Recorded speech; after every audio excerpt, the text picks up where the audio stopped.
எழுத்தறிவித்த இறைவன் தாத்தா பெருந்தலைவர். பெருந்தலைவர் காமராஜர் அவர்கள் கிபி 1903ஆம் ஆண்டு ஜூலை மாதம் 15ஆம் நாள் தமிழ் திரு குமாரசாமி சிவகாமி அம்மாள் இணையருக்கு மகனாக பிறந்தார். அப்போது விருதுப்பட்டி என்று அழைக்கப்பட்ட இன்றைய விருதுநகரில் தேங்காய் மொத்த வியாபாரம் செய்து வந்தார் பெருந்தலைவரின் தந்தையார். சிவகாமி அம்மாளுக்கு 2 சகோதரர்கள். கருப்பையா என்ற சகோதரர் துணிக்கடை வைத்திருந்தார். காசி நாராயணன் என்ற இன்னும் ஒரு சகோதரர் திருவனந்தபுரத்திலே மரக்கடை வைத்து நடத்தி வந்தார். பெருந்தலைவரின் குடும்பத்தின் குலதெய்வமான காமாட்சியின் பெயரையே பெருந்தலைவருக்கு பிறந்தபோது சூட்டினார்கள். தாயார் சிவகாமி அம்மாள் மட்டும் தன் செல்ல குழந்தையை ராஜா என்றே அழைத்து வந்தார்.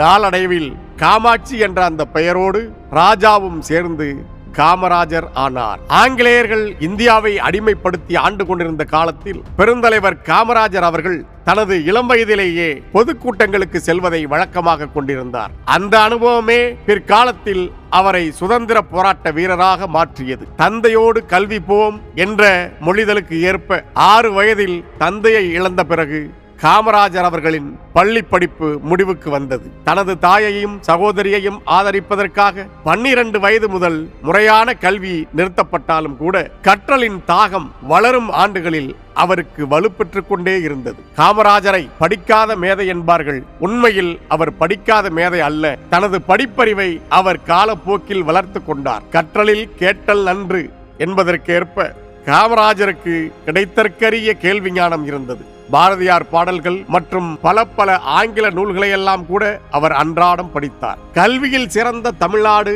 என்ற நிலையை உருவாக்க பிற்காலத்தில் அவர் முடிவெடுத்த போது அந்த கேள்வி ஞானம்தான் மிகப்பெரிய அளவில் உதவியாக இருந்தது. இளம் வயதில் தாய் மாமன்களின் துணிக்கடையிலும் பின்னர் திருவனந்தபுரத்தில் மரக்கடையிலும் சிறிது காலம் வியாபாரத்தில் ஈடுபட்டார். ஆனால் அவரது கவனமெல்லாம் தேச விடுதலை நோக்கியே இருந்தது. வைக்கம் போராட்டத்தில் பங்கு கொண்டார். கள்ளுக்கடை மறியல், அந்நிய துணிகள் எதிர்ப்பு, கொடி போராட்டம், உப்பு சத்தியாகிரகம், சைமன் கமிஷன் எதிர்ப்பு ஆகியவற்றில் காமராஜர் பங்கேற்று சிறை தண்டனை பெற்றார். அடுத்தடுத்து நடந்த இந்திய விடுதலை போராட்டங்கள் அனைத்திலும் பலமுறை ஈடுபட்டு பல்வேறு முறையிலும் சிறை தண்டனைகளை அனுபவித்தார். தேச விடுதலைக்காக அரசியலில் ஈடுபட்ட காமராஜர் அவர்கள் விருதுநகரில் இந்திய தேசிய காங்கிரசின் பொதுக்கூட்டங்களுக்கு ஏற்பாடு செய்தார். 1921ஆம் ஆண்டு செப்டம்பர் 21ஆம் நாள் காந்தியின் பொதுக்கூட்டத்தின் போது முதலாக தென்னகத்து காந்தி காமராஜர் அவர்கள் இந்திய தேச விடுதலைக்காக பாடுபட்ட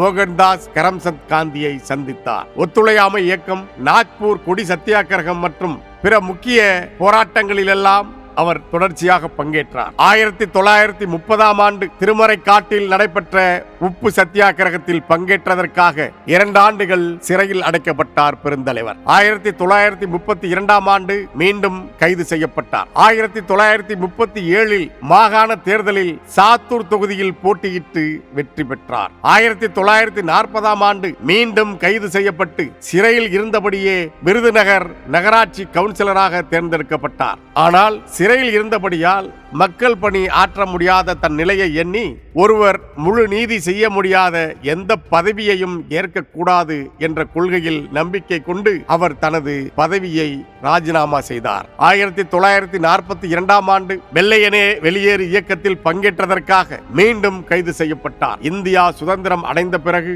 1947 முதல் 1969 வரை இந்திய தேசிய காங்கிரசின் செயற்குழுவில் இருந்தார். இந்திய அரசியல் அமைப்பு அவையின் உறுப்பினராகவும் பின்னர் 1952இல் நாடாளுமன்ற உறுப்பினராகவும் பதவியேற்றார். 12 ஆண்டு காலம் தமிழ்நாடு காங்கிரஸ் கமிட்டியின் தலைவராக இருந்து தமிழ்நாட்டில் காங்கிரஸ் பேரியக்கத்திற்கு பெரும் செல்வாக்கை ஏற்படுத்தி தந்த பெருந்தலைவர் அவர்கள் 1954ஆம் ஆண்டு தமிழ்நாட்டின் முதலமைச்சரானார். தமிழ்நாட்டுக்கு முதலமைச்சராக பொறுப்பேற்றதால் தனது கட்சி தலைவர் பதவியையும் நாடாளுமன்ற உறுப்பினர் பொறுப்பையும் துறந்தார். தமிழ்நாட்டின் முதலமைச்சர் என்ற அடிப்படையில் தமிழ்நாட்டை கல்வியில் உயர்த்துவதற்காக பெருந்தலைவர் செய்த சாதனைகள் எண்ணிலடங்காதவை.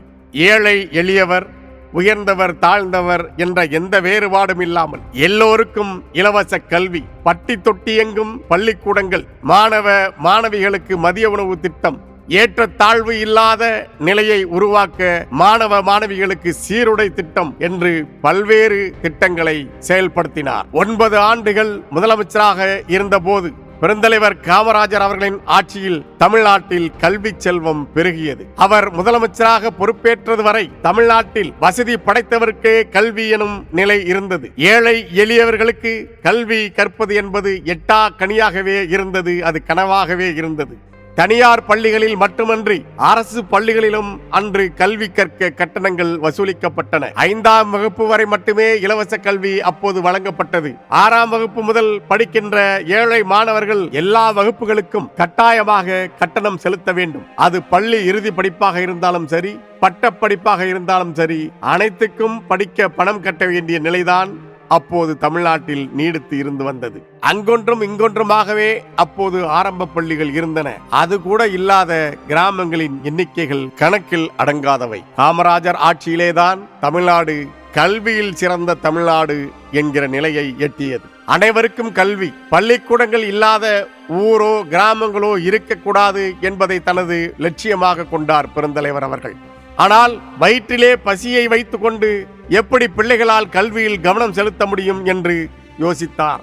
மண்டினி ஞாலத்து மக்கட்கெல்லாம் உண்டி கொடுத்தோர் உயிர் கொடுத்தோரே என்கிற மணிமேகலை வரிகளுக்கு ஏற்ப மதிய உணவுகள் பள்ளி மாணவர்களுக்கும் மாணவிகளுக்கும் வழங்கப்பட்டன. கிராமங்கள் தோறும் ஆரம்ப பள்ளிகளாக ஓராசிரியர் பள்ளிகள் திறக்கப்பட்டன. உடுத்தும் உடைகளால் கூட ஏழை பணக்காரர்கள் என்ற வேறுபாடு இருக்கக்கூடாது என்பதற்காக எல்லா மாணவ மாணவிகளுக்கும் சீருடைகள் கட்டாயமாக்கப்பட்டன. பள்ளிக்கூடங்களில் பணக்காரர்கள் வீட்டு பிள்ளைகள் ஆடம்பரமான உடைகளில் வந்தார்கள். ஏழை எளிய பிள்ளைகள் கிழிசல் சட்டைகளை போட்டுக்கொண்டு பள்ளிக்கூடம் வந்தார்கள். பள்ளியில் படிக்கும் பிள்ளைகளை பார்த்தால் யார் யார் பணக்காரர்கள் வீட்டு பிள்ளைகள், யார் யார் ஏழைகள் வீட்டு பிள்ளைகள் என்பதை எளிதில் அடையாளம் கண்டு கொள்ளலாம். இந்த வேறுபாட்டை முற்றிலும் களைந்து எறிவதற்காகவே பெருந்தலைவர் காமராஜர் அவர்கள் பள்ளி குழந்தைகளுக்கு சீருடை திட்டத்தை கொண்டு வந்து தமிழ்நாடு முழுவதும் நடைமுறைப்படுத்தினார்.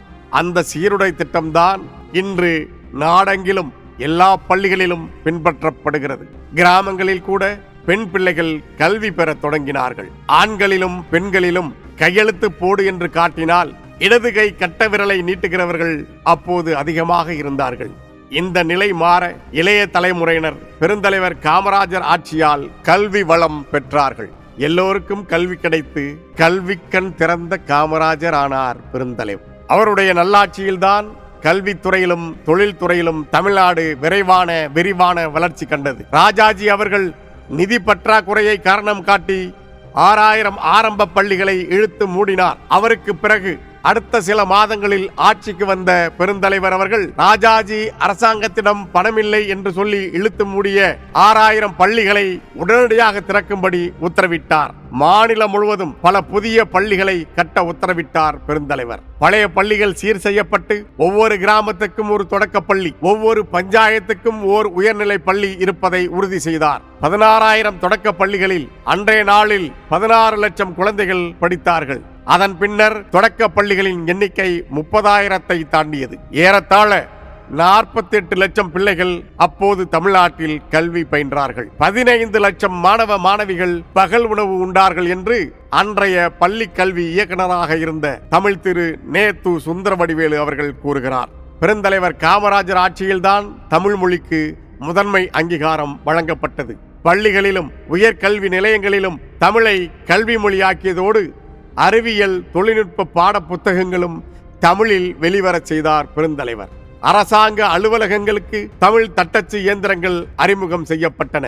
நீதிமன்றங்களிலும் வழக்குகளை தமிழில் நடத்த ஊக்குவிக்கப்பட்டது. 1954ஆம் ஆண்டு முதல் 1963ஆம் ஆண்டு வரை 9 ஆண்டுகள் காமராஜர் தமிழ்நாட்டில் பொற்கால ஆட்சியை வழங்கினார். பெருந்தலைவர் காமராஜர் அவர்களின் 9 ஆண்டுகால ஆட்சியின் போதுதான் தமிழ்நாட்டின் இன்றைய வளர்ச்சிக்கும் தனித்தன்மைக்குமான அடித்தளம் இடப்பட்டது. கல்வி, தொழில், உள்கட்டமைப்பு என தமிழ்நாடு இந்திய ஒன்றியத்தின் மிக முக்கியமான மாநிலமாக உருமாறியதும் பெருந்தலைவர் ஆட்சி காலத்தில்தான். இந்திய அரசியலில் பொதுநலத்தை உயிராக போற்றிய ஒரு மாமனிதராக பெருந்தலைவர் அவர்கள் திகழ்ந்தார். யாருமே நம்ப முடியாத அளவுக்கு நல்லாட்சியை தந்து இரவா புகழ்பெற்ற அந்த உன்னத பெருந்தலைவர் போன்ற தலைவர்கள் தமிழ்நாட்டில் நீடித்து இருந்திருந்தால் இன்றைக்கு உலகமே போற்றும் அளவுக்கு தமிழ்நாடு உயர்ந்திருக்கும். பெருந்தலைவர் அவர்கள் சமூக தொண்டையே பெரிதாக நினைத்ததால் தனக்கென்று ஒரு குடும்பத்தை அமைத்துக் கொள்ளக் கூடாது என திருமணமே செய்து கொள்ளவில்லை. ஒரு மாநிலத்தின் முதலமைச்சராக இருந்த போதும் அவருடைய தாய் விருதுநகரில் அடிப்படை வசதிகள் கூட இல்லாத ஒரு வீட்டில்தான் வாழ்ந்தார். தன் குடும்பம் என்பதற்காக, தனது தாய் என்பதற்காக எந்த சலுகையையும் முதலமைச்சராக இருந்த போதும் பிறகும் கூட பெருந்தலைவர் அவர்கள் தனது தாய்க்கு வழங்கியது இல்லை. ஐயா வணக்கம், கூப்பிட்டீங்களா? இந்த பைப் கனெக்ஷன் என்ன உங்க ஏற்பாடா? அம்மா தெருக்குழாயில தண்ணி பிடிக்கிறத பார்த்தையா, அதான். எங்க அம்மா மட்டுமா? தெருக்குழாயில எத்தனை பேர் தண்ணி பிடிக்காங்க? அத்தனை பேருக்கு நீங்க ஓசி பைப் போட்டு கொடுப்பீங்களா? பெருந்தலைவர் அவர்கள் தனக்கென வைத்திருந்த சொத்துக்கள் சில கதர்வேட்டி சட்டைகளும் சில புத்தகங்களும் தான். அவசியமற்ற படாடோபம் எப்போதுமே அவரிடம் இருந்ததே இல்லை. யாரும் எந்த நேரத்திலும் அவரை தடையின்றி சந்திக்க முடியும். அப்படிப்பட்ட ஒரு கண்ணியமான, நேர்மையான இன்னொரு அரசியல் தலைவரை தமிழ்நாட்டு அரசியல் வரலாறு இதுவரை சந்திக்கவில்லை. அவர் சார்ந்திருந்த காங்கிரஸ் கட்சி கூட இன்று வரை காமராஜர் ஆட்சி என்று சொல்லிக் கொண்டிருப்பதற்கான காரணம், காமராஜரை கடுமையாக எதிர்த்து மிக மோசமாக விமர்சித்த திராவிட ஆட்சியாளர்கள் கூட காமராஜர் ஆட்சியை பற்றி பேசுவதற்கான காரணம், அப்படியான ஒரு ஆட்சியை பெருந்தலைவர் அவர்கள் வழங்கினார்கள். இந்தியாவிலேயே தமிழ்நாட்டை தொழில் வளர்ச்சியில் 2வது மாநிலமாக உயர்த்தினார். நெய்வேலி நிலக்கரி திட்டம், திருச்சி பாரத் ஹெவி எலக்ட்ரிக்கல்ஸ், ஆவடி கனரக வாகன தொழிற்சாலை, சங்ககிரி துர்க்கம் சிமெண்ட் ஆலை, மேட்டூர் காகித தொழிற்சாலை, மாதவரம் பால் பண்ணை, கிண்டி அறுவை சிகிச்சை கருவி தொழிற்சாலை, துப்பாக்கி தொழிற்சாலை, சேலம் இரும்பு உருக்காலை, பெரம்பூர் ரயில் பெட்டி தொழிற்சாலை, அரக்கோணம் இலகு ரக ஸ்டீல் பிளான்ட் தொழிற்சாலை, சென்னையில் அசோக் லேலண்ட் தொழிற்சாலை, டிவிஎஸ் லூகாஸ் தொழிற்சாலை, சிம்சன் டீசல் என்ஜின் தொழிற்சாலை, இந்தியன் பிஸ்டன் தொழிற்சாலை, மணலியில் எண்ணெய் சுத்திகரிப்பு ஆலை, மேலும் கூட்டுறவு துறை மூலம் நூற்பு ஆலைகள், ஈரோட்டில் சேஷசாயி காகித ஆலை, கோவை, திருச்சி, ராமநாதபுரம், திருநெல்வேலி, விருதுநகர், சேலத்தில் சிமெண்ட் தயாரிப்பு ஆலைகள், கடலூர் நெல்லிக்குப்பத்தில் சர்க்கரை ஆலை, Madras industrial investment corporation, Chennai அம்பத்தூரில் மிதிவண்டி தொழிற்சாலை, மெட்ராஸ் அலுமினியம் தொழிற்சாலை, சதன் ஸ்ட்ரக்சரல் லிமிடெட் எனப்படுகின்ற இரும்பு தொழிற்சாலை, தூத்துக்குடி தரங்கதாராவில் ரசாயன தொழிற்சாலை, வண்டலூரில் ஸ்டாண்டர்ட் மோட்டார் தொழிற்சாலை, கல்பாக்கம் அணுமின் நிலையம், சென்னை அனல் மின் நிலையம், சமயநல்லூர் அனல் மின் நிலையம் உள்பட பல்வேறு தொழில் வளர்ச்சி சார்ந்த திட்டங்களை தமிழ்நாட்டிற்கு கொண்டு வந்து தமிழ்நாட்டின் தொழில் வாய்ப்பை பெருக்கினார். ஆட்சிக்கு வந்த உடனேயே குலக்கல்வி திட்டத்தை நீக்கினார். நில உச்சவரம்பு சட்டம் கொண்டு வந்து 30 ஏக்கருக்கு மேல் இருந்தால் அதை அரசுடைமை ஆக்கினார். தேனியில் பேரியாறு நீர்மின் உற்பத்தி நிலையம், நீலகிரியில் குந்தா நீர் மின் உற்பத்தி நிலையம், நீலகிரியில் அவலாஞ்சி அணை மற்றும் மின் உற்பத்தி நிலையம், சென்னை மற்றும் விருதுநகரில் மிகப்பெரிய தொழிற்பேட்டைகள், மதுரை, திருநெல்வேலி, திருச்சி, கன்னியாகுமரியில் தொழிற்பேட்டைகள், ஆதரவற்ற முதியோர்களுக்கு உதவித்தொகை வழங்கும் திட்டம், அரசு தொடக்கப்பள்ளி, உயர்நிலைப்பள்ளி, அரசு கல்லூரி ஆசிரியர்களுக்கு ஓய்வூதியம் என பல நலத்திட்டங்களை கொண்டு வந்தார். மதுரையில் மருத்துவக் கல்லூரி மற்றும் சென்னை, மதுரையில் பெண்கள் பாலிடெக்னிக் கல்லூரிகள் அமைத்தார். விவசாயிகளுக்கு தவணை முறையில் மின் மோட்டார் அளிக்கும் திட்டத்தை கொண்டு வந்தார். தமிழ்நாடு பஞ்சாயத்து சட்டம் ஏற்படுத்தினார்.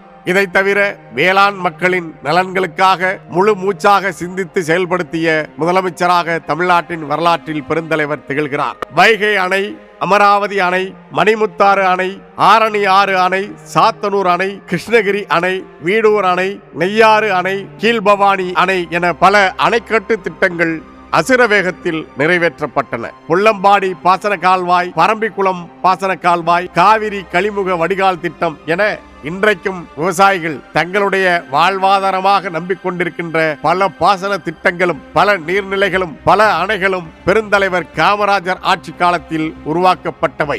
கிண்டி, விருதுநகர், அம்பத்தூர், ராணிப்பேட்டை, மதுரை, மார்த்தாண்டம், ஈரோடு, காட்பாடி, தஞ்சாவூர், திருச்சி என தமிழ்நாட்டில் 20 தொழிற்பேட்டைகள் பெருந்தலைவர் ஆட்சியில்தான் உருவாக்கப்பட்டன. காமராஜர் அவர்கள் ஆட்சி ஏற்கும் முன்பாக தமிழ்நாட்டில் 3 சர்க்கரை தொழிற்சாலைகள் மட்டுமே இருந்தன. 9 ஆண்டுகால பெருந்தலைவர் ஆட்சியில் 14 சர்க்கரை ஆலைகள் உள்பட பல பெரிய தொழிற்சாலைகள் தமிழ்நாட்டில் உருவாகின. பெருந்தலைவரின் மாட்சிமை பொருந்திய ஆட்சியை கண்டு அன்றைய இந்திய பிரதமராக இருந்த நேரு அவர்கள் இந்தியாவிலேயே மிக சிறந்த முறையில் நிர்வகிக்கப்படுகின்ற மாநிலம் தமிழ்நாடு என்று பாராட்டினார். மக்களுக்கான நல்லாட்சியை தந்தது தமிழ்நாட்டின் சிற்பியாக திகழ்ந்த பெருந்தலைவரின் தனிப்பட்ட ஆட்சி திறன் தானே தவிர அந்த சாதனைகள் எதுவும் காங்கிரஸ் கட்சிக்கு சற்றும் தொடர்பில்லாதது என்பதே வரலாற்று உண்மை. பெருந்தலைவர் அவர்களின் ஆட்சி காலத்தின் சாதனைகளை முறியடிக்கின்ற வகையில் அதற்கு பிறகு எந்த ஆட்சியும் நடைபெறவில்லை என்பது வரலாறு. அதனால்தான் எல்லோரும் காமராஜர் ஆட்சி அமைப்போம் என்று சொல்லிக்கொண்டே இருக்கிறார்கள். இந்திய பெருந்தேசமே பாராட்டுகின்ற அளவுக்கு சிறந்த நல்லாட்சியை வழங்கியதால் தொடர்ச்சியாக 3வது முறையாக முதலமைச்சராக தேர்ந்தெடுக்கப்பட்டார் பெருந்தலைவர். ஆனால் தனக்கு முதலமைச்சர் வாய்ப்பு 3வது முறையாக அமைந்தும் கூட அவர் செய்த செயற்கரிய செயல் அரசியலில் ஓர் புதிய இலக்கணத்தை அனைவருக்கும் கற்றுத்தந்தது. தேசிய காங்கிரஸ் அதன் துடிப்பையும் வலிமையையும் இழந்து வருவதாக உணர்ந்த காமராஜர் அவர்கள் கட்சியின் மூத்த தலைவர்கள் அனைவரும் தங்களுடைய பதவியை ராஜினாமா செய்துவிட்டு நாட்டு நலனுக்காக கட்சி பணிகளில் ஈடுபட வேண்டும் என்ற ஒரு திட்டத்தை உருவாக்கி பிரதமர் நேருவிடம் பரிந்துரை செய்தார். 2 மாதங்களில் அந்த திட்டத்தை ஏற்றுக்கொண்ட காங்கிரசின் தலைமை குழு அந்த திட்டத்துக்கு காமராஜர் திட்டம் என்றே பெயரிட்டது. தான் பரிந்துரை செய்த அந்த திட்டத்தின் முன்னுதாரணமாக இருப்பதற்காக 1963ஆம் ஆண்டு அக்டோபர் 3ஆம் நாள் தனது முதலமைச்சர் பதவியை ராஜினாமா செய்தார் அந்த அதிசய தலைவர். அவரை தொடர்ந்து லால் பகதூர் சாஸ்திரி, ஜெகஜீவன் ராம், மொரார்ஜி தேசாய் போன்ற மூத்த தலைவர்களும் பதவி விலகினர். அதே ஆண்டு அகில இந்திய காங்கிரஸ் கட்சியின் தலைமை பொறுப்பை காமராஜர் அவர்களிடம் ஒப்படைத்தார் ஜவஹர்லால் நேரு அவர்கள். அதன் பிறகு அடுத்த ஆண்டில் நேரு இறந்ததை தொடர்ந்து இந்தியாவின் அடுத்த பிரதமராக லால் பகதூர் சாஸ்திரியை முன்மொழிந்தார் பெருந்தலைவர். சாஸ்திரி அவர்களின் மரணத்துக்கு பிறகு நேருவின் மகள் இந்திரா காந்தியை அடுத்த பிரதமராக்கினார் பெருந்தலைவர் காமராஜர்.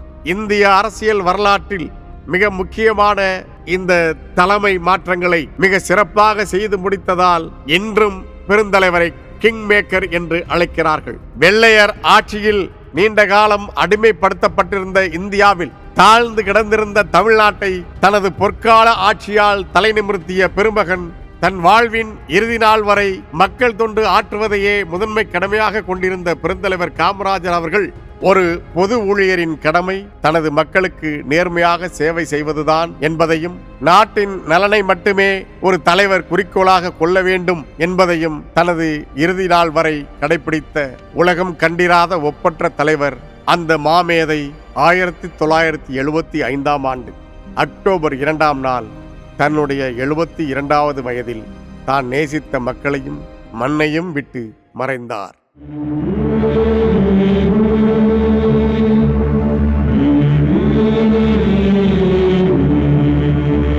நாடு பார்த்ததுண்டா, இந்த நாடு பார்த்ததுண்டா, நாடு பார்த்ததுண்டா, இந்த நாடு பார்த்ததுண்டா, தன் வீடு பார்க்காமல் வாழ்வு பார்க்காமல் இந்த நாடு முன்னேற நாடு உழைத்தவனை நாடு பார்த்ததுண்டா, இந்த நாடு பார்த்ததுண்டா, நாடு பார்த்ததுண்டா, இந்த நாடு பார்த்ததுண்டா.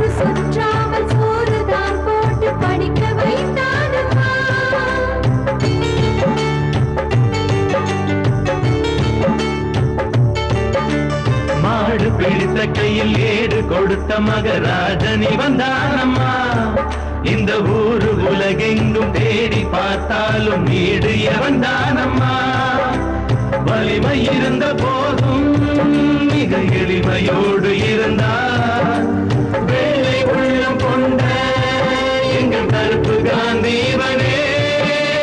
நாடு பார்த்ததுண்டா, இந்த நாடு பார்த்ததுண்டா.